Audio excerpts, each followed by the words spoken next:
Hey, what's up you guys, it's Ruthie and welcome back to my channel. In today's video we're going to go into chapter 11 of Surviving Hitler, A Boy in the Nazi Death Camps by Andrea Warren. So let's get right into this video.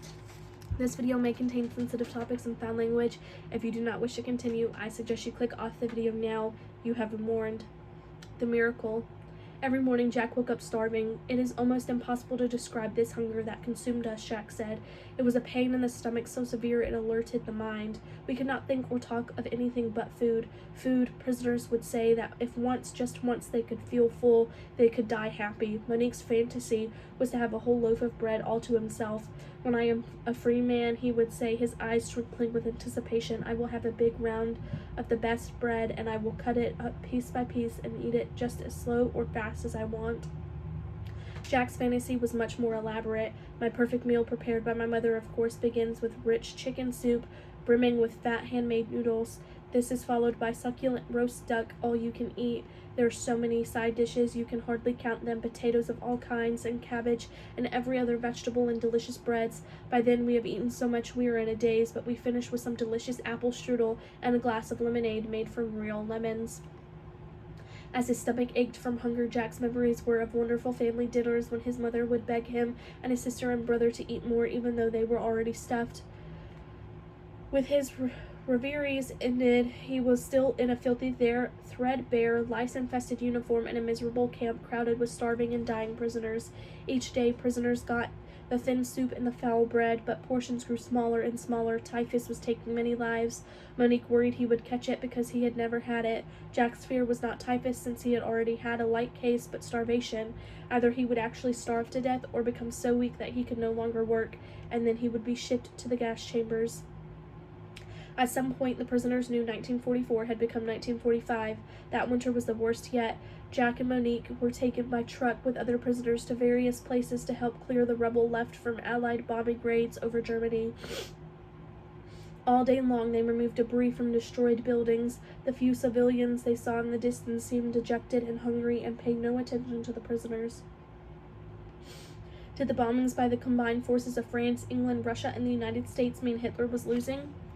Camp rumors were insistent that Hitler's government was starting to collapse and Russian troops were moving toward Germany. Even if this was true, would they arrive in time to save anybody inside the camps?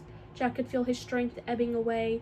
He did not know his weight, though he knew it well, was under 100 pounds. He had been lean since the early days of war, but now he was emaciated, so thin that his bones stuck out of his face, looked craggy and old.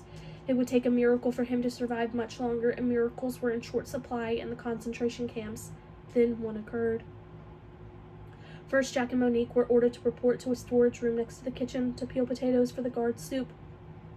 With an SS guard standing over them, they peeled all day long. The dirty, discarded peelings were put in the prisoner's soup. As Jack and Monique worked, each managed to make a few peels extra thick so they contained some potato, and then slipped these into their pockets to eat later.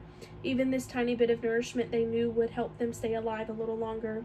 They worked hard and tried to be cooperative and likable.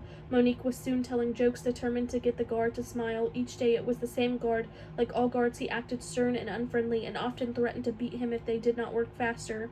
But he never hit them, nor did he ever tell Monique to shut up.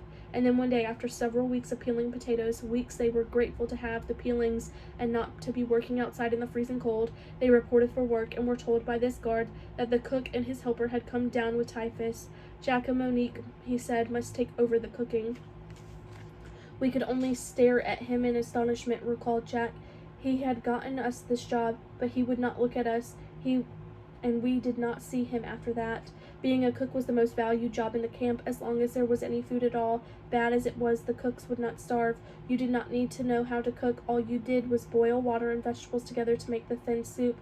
The boys immediately moved into the kitchen, fearful that if they were not there every moment, someone would take over their jobs. The kitchen was a big room, and it was warm. In the center were 3 huge kettles, each 4 feet tall, hung over beds of hot coals. Soup ingredients were whatever had been scrounged up: turnips, potatoes, beets, spinach, The boys were not allowed to wash or peel these items or even cut off the rotten parts.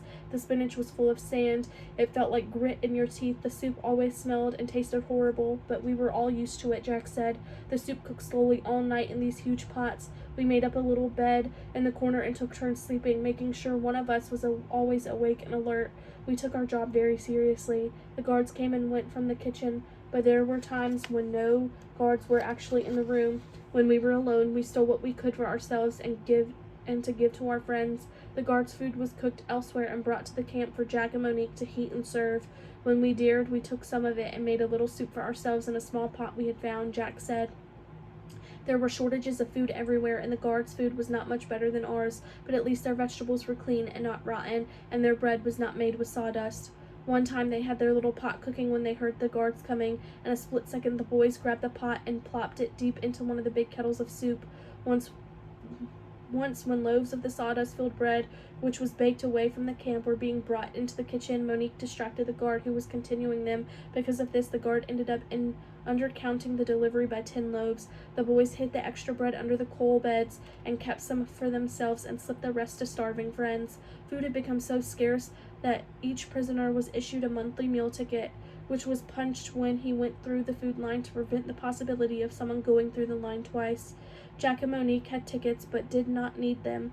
They gave them to friends so they could eat twice. Jack's ticket went to a tailor named Salik, who in return helped Jack by keeping his uniform clean and repaired. Someone told camp authorities what the boys were doing, probably a prisoner who got extra bread for informing on them.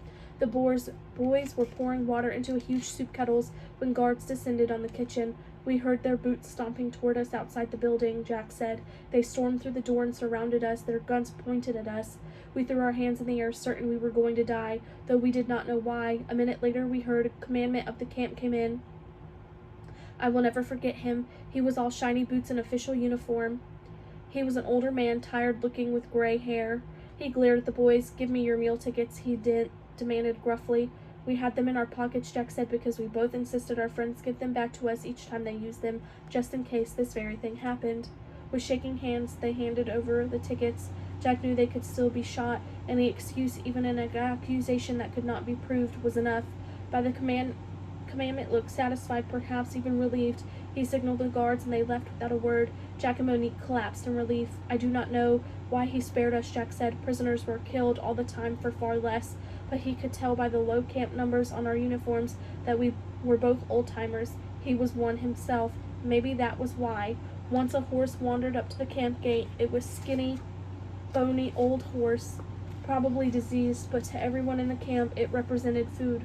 Prisoners who had once been butchers by trade took over. The guards got the choice meat and their soup, and Monique and Jack added the rest to the prisoner's soup. That was a memorable meal, Jack recalled. There was not much to go around, but we enjoyed it nonetheless. When you are starving, horse meat is not so bad. That is the end of this chapter. I will see you guys in the next video. Bye.